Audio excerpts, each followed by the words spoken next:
Hi, I'm Doreen Tannenbaum with UCI's Procurement Services, and welcome to our department buyer training session covering vendor onboarding and PaymentWorks implementations update. The recording of today's session, along with the slide deck, will be sent out via email and available on the Procurement Services website by the end of next week. We have step-by-step training guides and videos available in the training section found on the footer of the procurement.uci.edu website. You can also find interactive courses available on UCLC. Please contact Shauna to set up one-on-one or group training sessions if you need any further assistance. I'd now like to turn it over to Snehal Bhatt, our Chief Procurement Officer. Good afternoon, everybody. Thank you for taking the time to spend the next hour from your busy schedules to attend these sessions. Many of you probably have been attending this on a regular basis, and we want to thank you for that. For those who are joining it for the very first time, welcome. We have been trying to create a cadence of providing some topics and training on different topics throughout the year, and we hope to continue doing that going forward. So if you guys have any needs, or if you think that a certain training on a certain topic would be helpful, we would be more than happy to accommodate that and schedule a session on a particular topic in 2022. So just wanted to lay that out for you all to let us know how we can help you better. This session actually is going to be talking about the vendor onboarding. And it actually was prompted from the survey results we got back from folks who said that they would really like to understand better the new onboarding process for suppliers. And so that is why we have invited guests to come and speak. They are part of the accounting and fiscal services and procurement team. So we kind of consider ourselves to be one team, but they're in a different department. I also wanted to make sure that I lay this out up front and let everybody know, and I will repeat this again at the end, is the fact that just because there is a particular supplier or a vendor in the system does not mean that they are necessarily an approved supplier that you can go ahead and use them for any services that you may need. There are instances when we onboard a supplier for a very specific purpose and for a very specific activity. And so please do not make that assumption that since the supplier is in our system, that the supplier is then a contracted or an approved supplier.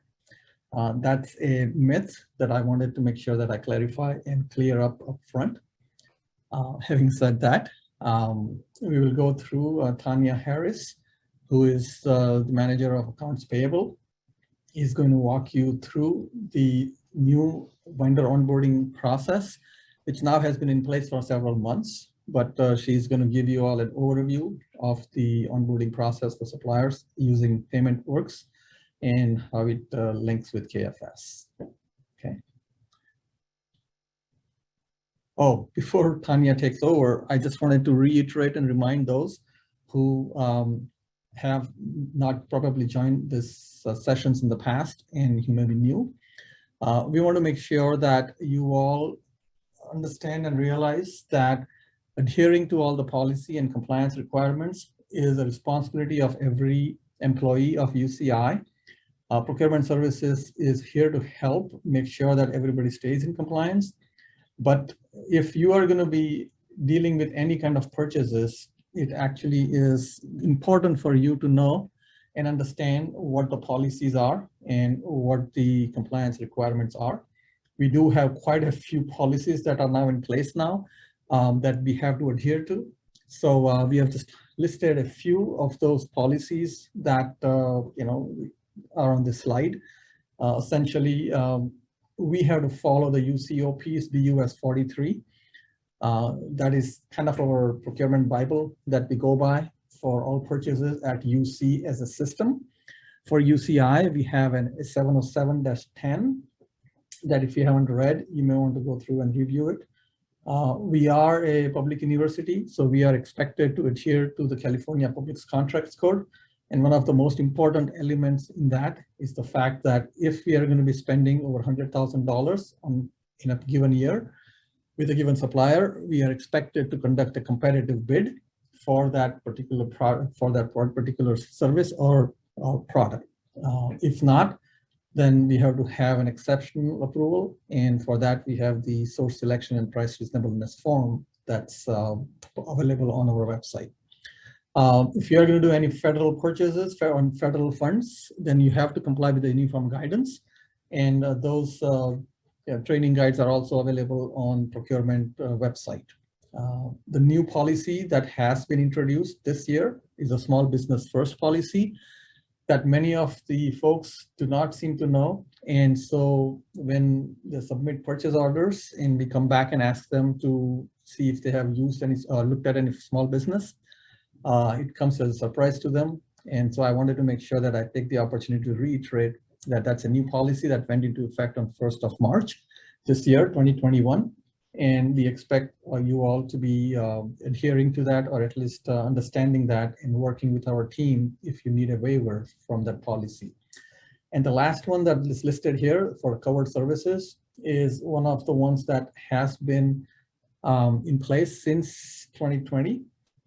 And that is for us to try our level best to use our own internal resources for any of the services performed by SX and EX units. That's the AFSCME units.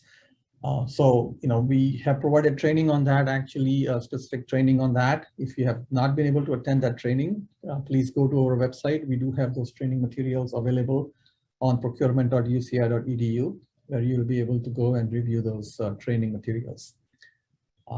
Also wanted to make sure that people understand that the delegation of authority for purchases is delegated by the regions to the president of UC, who then redelegates that to the chancellor, and from there it gets redelegated to the procurement office. So the only authorized delegated authority for signing any agreements with suppliers is with procurement. So I kindly request all the departments to be mindful of that.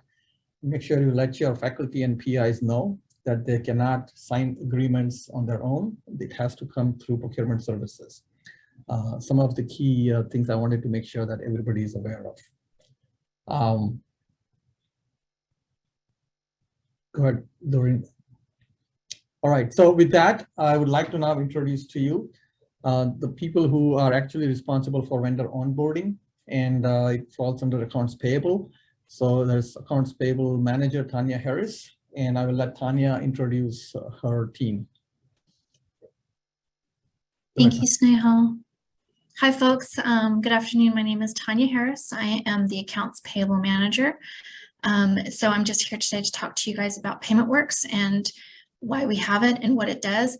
But first, I do want to introduce our new vendor coordinator, Lindsay Luke. She is having some camera issues, but if she could just come off mute just to say hi. Hi everyone. Yeah, I apologize for the technical difficulties, but it's great to meet everyone and great to be a new part of the team. So thank you. Thank you, Lindsay. And Moana Contreras is our assistant manager for vendor payment. She's not on right now, but she does assist with PaymentWorks and everything that we do with PaymentWorks as well. So what is PaymentWorks? PaymentWorks is a web portal that allows campus organizations to invite businesses and individuals to complete an online onboarding process and become a UCI vendor. Suppliers submit their identity and bank information through the secure PaymentWorks website, where it is automatically verified against third-party data sources. So PaymentWorks also replaces our old KVO, or Quality Vendor Onboarding System, and it is a third-party vendor we use to onboard suppliers. Why are we using PaymentWorks?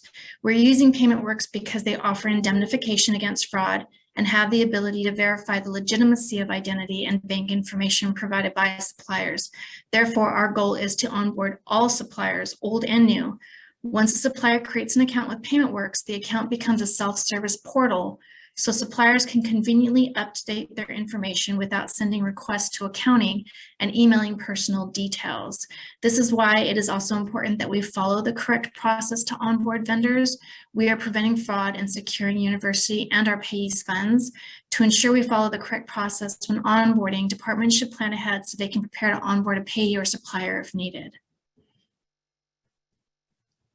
So below is a process map of how the onboarding process works. And I'm going to go through more detail in the slides forthcoming. So this is just a quick overview.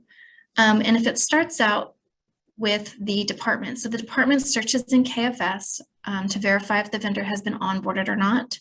Once they verify if it is an old KFS vendor that maybe needs a change, such as a remit address, ACH banking information, the vendor number needs to be reactivated, or if it's a new vendor that hasn't been onboarded and they need to do that, they will then go ahead and initiate a vendor invitation through PaymentWorks.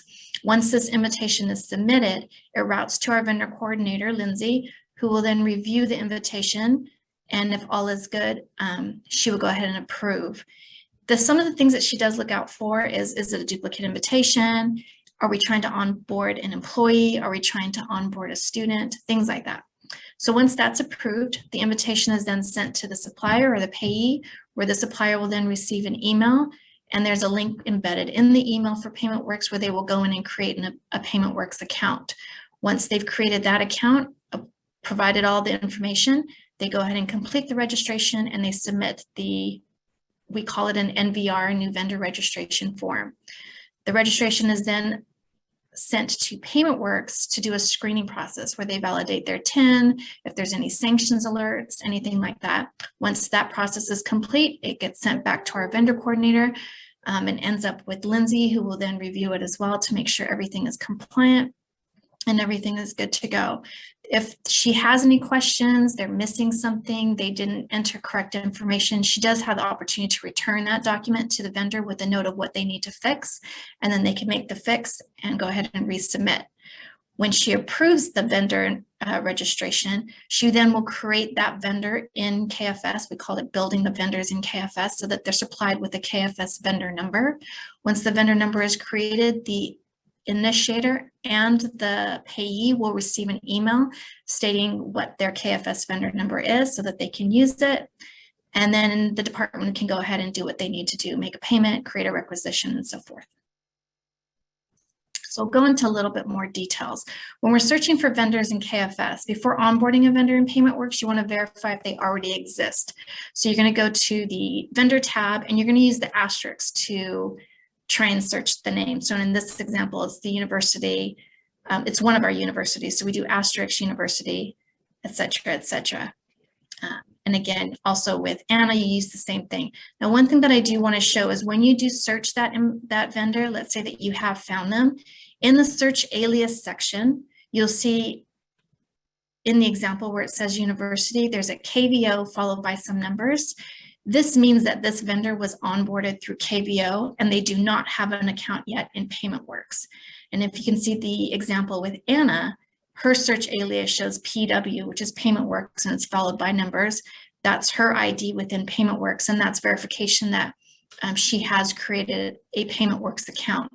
In some instances, you will see both, where it's a KVO vendor that was onboarded in KVO, and then maybe something needed to be updated, and they went ahead and created an account in PaymentWorks as well. So you will see KVO and PW under search alias for some of our vendors.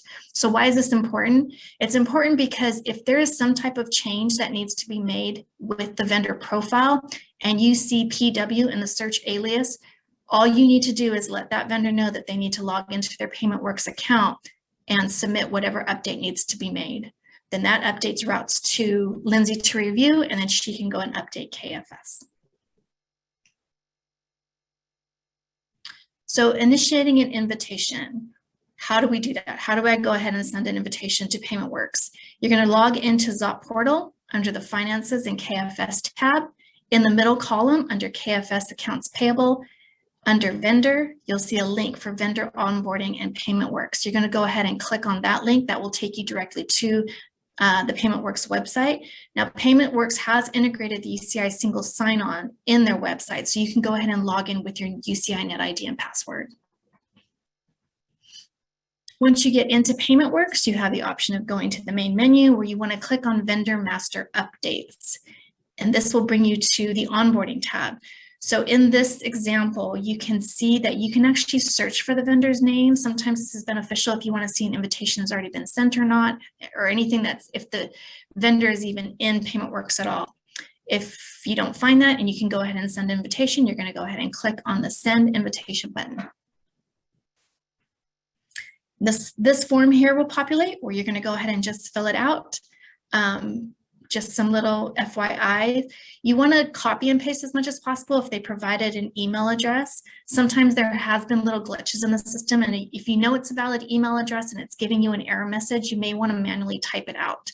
I have found that with some of our foreign email addresses. And this example is a little bit old, so it used to say description of goods and services. It now says description of payments, and that's where you want to enter that there, your department, your phone number, and the reason for inviting this supplier. We also have provided a template personalized message that you can copy from the website and add in here, or you can also leave it blank, but we just ask that whatever you enter it is professional, and that is something that we do look for before we approve the invitation. So you fill in this information and click submit. So once the invitation is sent and the vendor has submitted their invitation, you can go and check PaymentWorks to see where the status is. And we're going to go through each of the statuses that are provided, but I wanted to show this example here.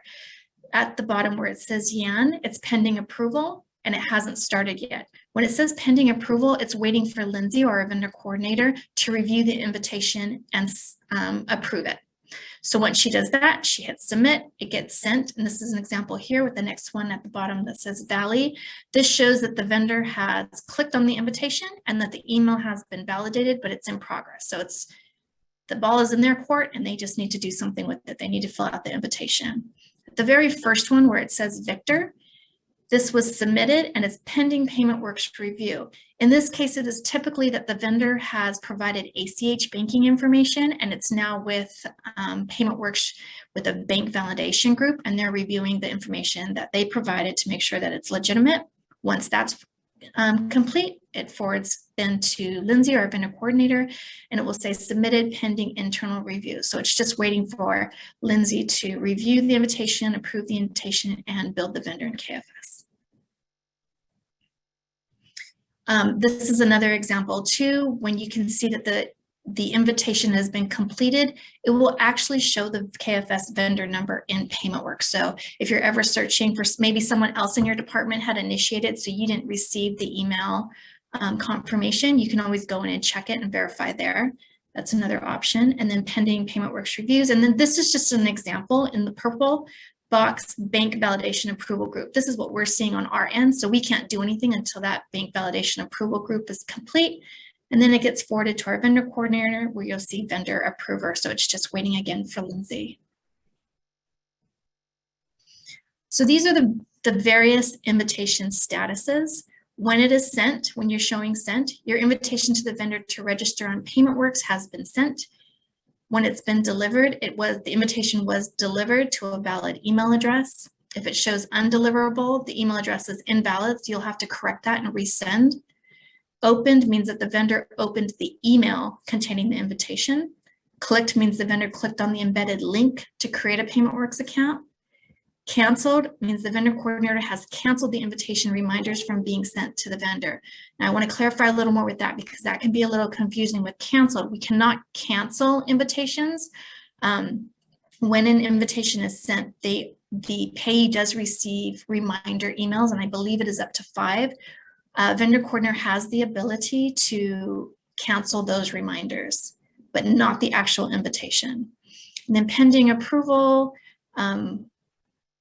the invitation must be approved by our vendor coordinator before it can be sent to the vendor. And then invitation rejected, the invitation has been rejected by the vendor coordinator and the invitation will not be sent to the vendor. There is always a note of why the invitation was rejected. So just be sure to make sure you read those notes. And if you have any questions, you can always email vendor-coordinator at uci.edu. So once the vendor has actually submitted their registration form, these are the various statuses that you will see. So not started, which means the vendor has not started filling in the registration form. They haven't done anything. It's in progress. The vendor has started filling in the registration form, but has not completed. So again, if the ball is in their court, we're just waiting on them.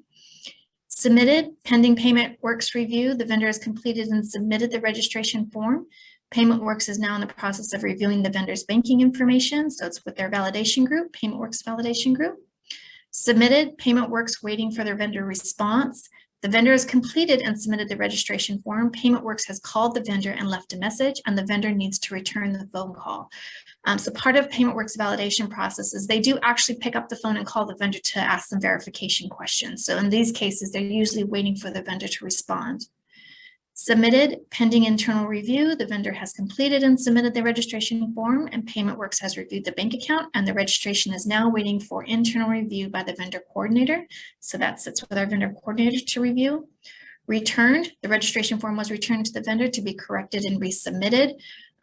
When the invitation is returned, the payee will be notified of what needs to be done. There's usually a note within that message to tell them what's missing or what needs to be fixed. I don't believe that the initiator can see the message of why it was returned, just because we do get questions of why was it returned. So it's only the payee that can see that. Approved, the vendor registration form has been approved by the vendor coordinator. Processed, the details of the vendor registration form have been sent to other internal systems used in issuing payments. Process is usually that little time frame in between building and connecting the vendor and approving the vendor in PaymentWorks. Complete, the vendor registration process is complete, and a vendor number has been generated to allow UCI to create a requisition or issue payments to the vendor. And then of course, rejected, the registration form for this vendor has been rejected by the vendor coordinator. Now, when an invitation is rejected, it becomes dead. The invitation becomes dead. There's nothing more that we can do with it. We can't revive it or anything like that. This rejection is usually not determined by the vendor coordinator alone. It's usually, there's conversations or emails with the department. It could be a rejected or disapproved COI form where we can't pay the vendor. They're not approved to be paid, or we can't use them. And in those cases, it will be rejected. If we reject an invitation and you need to resend, you have to resend it to a different email address, because PaymentWorks does not allow us to send invitations to the same email address.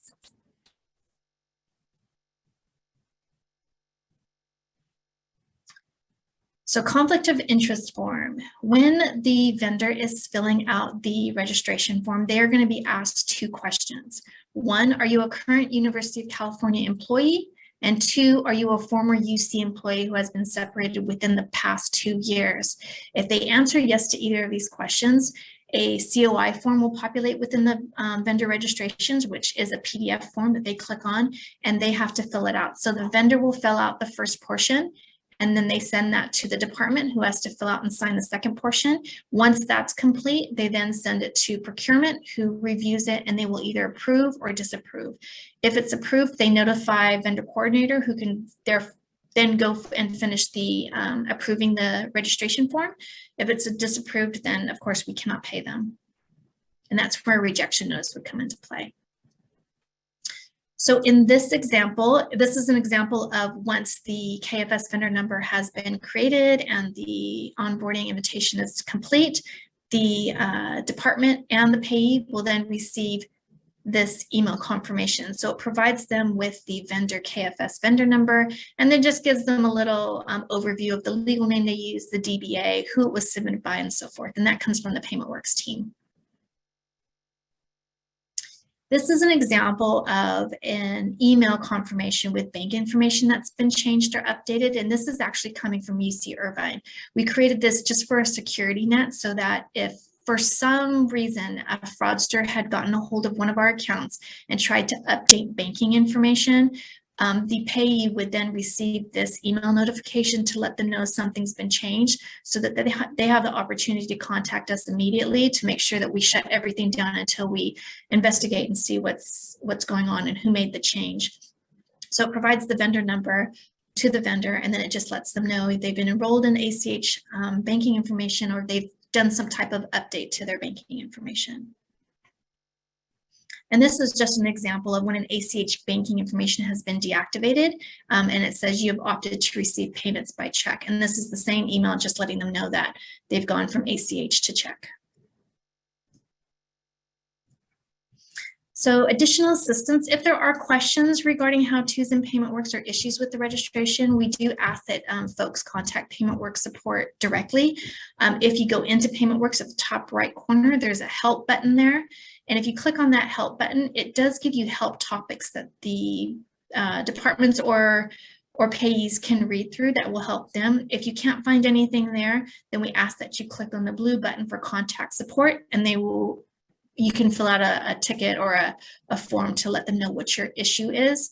When we first went live with PaymentWorks, they were able to contact vendor coordinator directly, and we could just CC PaymentWorks support. However, PaymentWorks has now implemented this ticketing system. And so this is what we have to use when we need to get PaymentWorks support involved.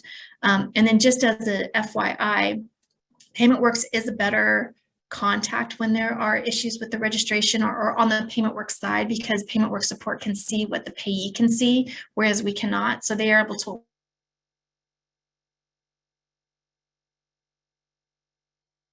email vendor-coordinator@uci.edu. We can help where possible, or we can get PaymentWorks support involved if needed.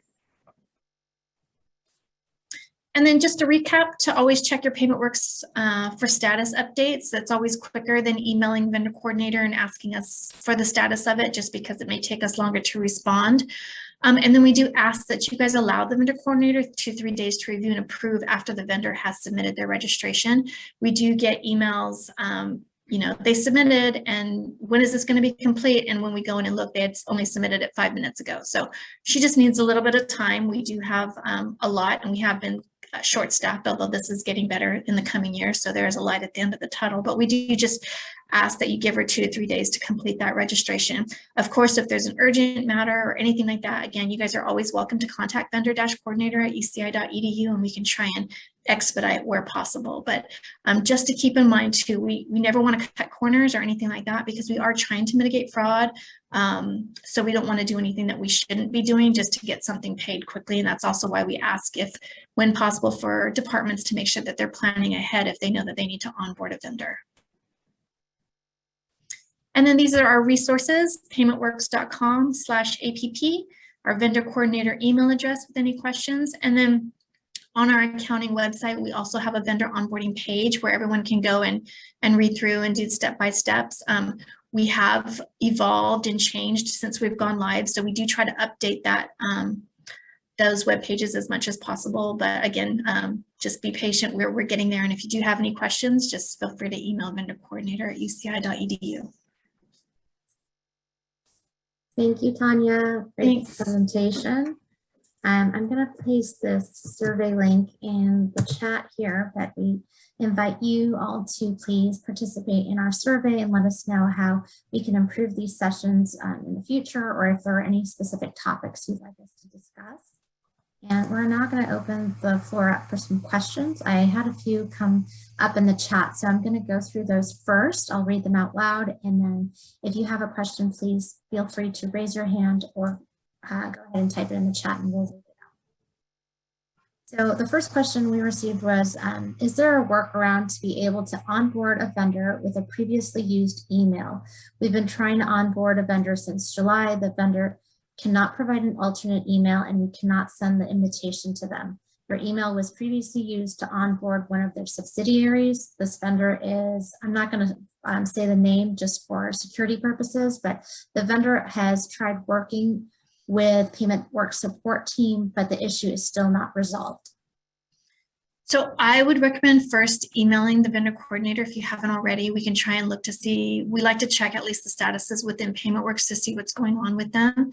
But we can try and get PaymentWorks involved. The typical answer is no, you can't. They don't want us to, but I have had instances where they have possibly been able to like restart the invitation. So if you want to go ahead and just email vendor-coordinator@uci.edu, we can look further into it and see if we can better assist. Thanks, Tanya. The next question is, if the vendor has moved and or the contact is a new person, can they log in and make the changes, or do we need to send the new invite to a new contact person? So sorry, just to clarify on that question, it's one person created the invitation and now they're gone, so they're trying to transfer that to someone else? Is that what it was? Susan, do you want to unmute yourself? Yeah, I can. Hi, Tanya, and thanks for all your help as always. You always do such a great job. My question is basically, so if a person is, let's say it's the vendor has moved and the person who was previously in the position is gone as well. So they've moved, but they have a new contact person. If they had access to PaymentWorks, could they just go in and make the change of their name and the new address of the new vendor, of the same vendor? Yes, if they have the login information, they can go ahead and do that. Oh, okay. Okay, that's a great step. Okay, great. Yeah, if they don't, they just need to contact PaymentWorks. And again, I think PaymentWorks can go in. I do know that there's actually articles in there with that whole process if they don't know how to log in and someone's gone, the person who created the invitation is gone. But I believe that as long as you contact PaymentWorks support, they should be able to assist with that. Okay, and that's something that the vendor would have access to that we wouldn't necessarily be able to see. Correct. Okay, yes. got it. Yes. Makes sense. Okay, great. Yeah. Great. That's perfect. why we want you to contact PaymentWorks support, because they can see everything on that end and they can validate too that this isn't a fraudulent person that's trying to log in. So exactly. They can ask all those questions, right? Exactly. Got it. Thank you so much. You're welcome. This next question is probably going to be for Snehal. For the conflict of interest situation, for a past but not current employee, what are the generally acceptable COI and generally not acceptable conflicts? Yeah, thank you, Doreen. So invariably, it's not a very straightforward answer, but we do have certain guidelines. Actually, if you want, you can go into the BUS 43, has the criteria for our decision making to select or decide whether we can approve or not approve. In summary and very briefly, if we had somebody who was a UCI employee, number one, if the employee departed from UCI in the same calendar year, and if the individual received a W-2 in a given year, bringing them on as a contract employee or a contractor would then generate a 1099. And having a W-2 and a 1099 for a particular individual is a red flag for the IRS, and IRS does not like to see that. And that's one of the reasons why we do not let people be onboarded as contractors if they were an employee and received a W-2 in the same calendar year that you want the services to be performed. So that's one thing for everybody to be aware of and know. Secondly, if the employee was in a capacity at UCI where they actually could influence the decision making or for hiring is anybody for a particular type of activity, and the employee was at UCI in the past 2 years, then that employee cannot be hired as a contractor. If it is within the last year, then the employee should not have been involved in any decision-making process for the services that you are expecting this person to conduct or provide. And if those were the situations, then we would not be able to approve this individual as a contract employee. So that's some high-level explanation of when we cannot or can approve somebody and where the conflicts come in. Amanda, does that help? Yes, she replied in the chat that thanks for the helpful information. Thank you. We have a couple of other questions that popped in on the chat that are not necessarily a vendor onboarding, but we can go over them. So copyright issues, if we're having someone photograph an event, who owns the copyright to the images? Yeah, so typically UCI would hold the copyrights to those images. If you are going to use any photographers for any events, you are better off kind of working with the trademarks and licensing office if there's going to be questions on copyrights, or with risk services to make sure that all the potential issues are addressed. So I would recommend that you reach out to those offices to address these issues before you hire the photographer. In fact, for that reason also, we recommend that the employees utilize photographers that we have already established agreements with, because many of these issues would then be already addressed and covered. So try not to find new suppliers or new photographers for your events, but try to use the ones that we already have established agreements with. Thank you, Snehal. Another question, a vendor we hold a reoccurring purchase order with underwent a merger. Once the new merged vendor has completed registration, should I submit a new reoccurring purchase order right away? I know this is only partly related to vendor onboarding. I can probably answer that part just because Praxair and Lindy has been a very famous name this past week or so with a lot of the issues that are arising with them. But yes, once they have merged, they've actually created an account in PaymentWorks under Lindy. I believe KFS has even been updated. So yes, you can go ahead and do that because that PO needs to match with our invoices. So when accounts payable receives their invoices from Lindy, that PO needs to reference Lindy, or they'll come back and contact you to make the change. Thank you, Tanya. Do we have any other questions? Feel free to unmute or type in the chat, please.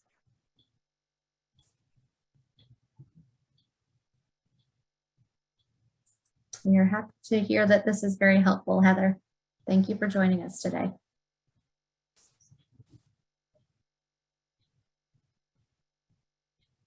Okay, I don't see any other questions coming in.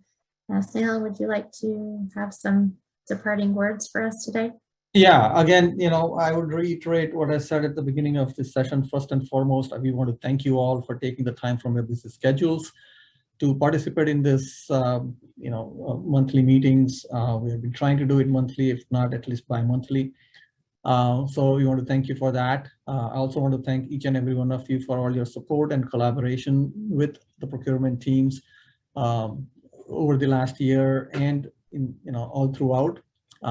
It's always good to have collaboration and communication with procurement. If you have any questions or doubts, please don't hesitate to reach out to us and get any of your questions sorted out so that we can help you do your jobs better. I also want to emphasize again that just because you find a vendor in KFS does not mean that they are an approved and a preferred or contracted vendor. So please do not make that assumption, which many people tend to do. And that's why I'm re-emphasizing that just that only means that they have been onboarded so that they can receive the payments for the services or goods that they may have provided. Does not mean that you can just freely use them whenever you want to use them. So be mindful of that.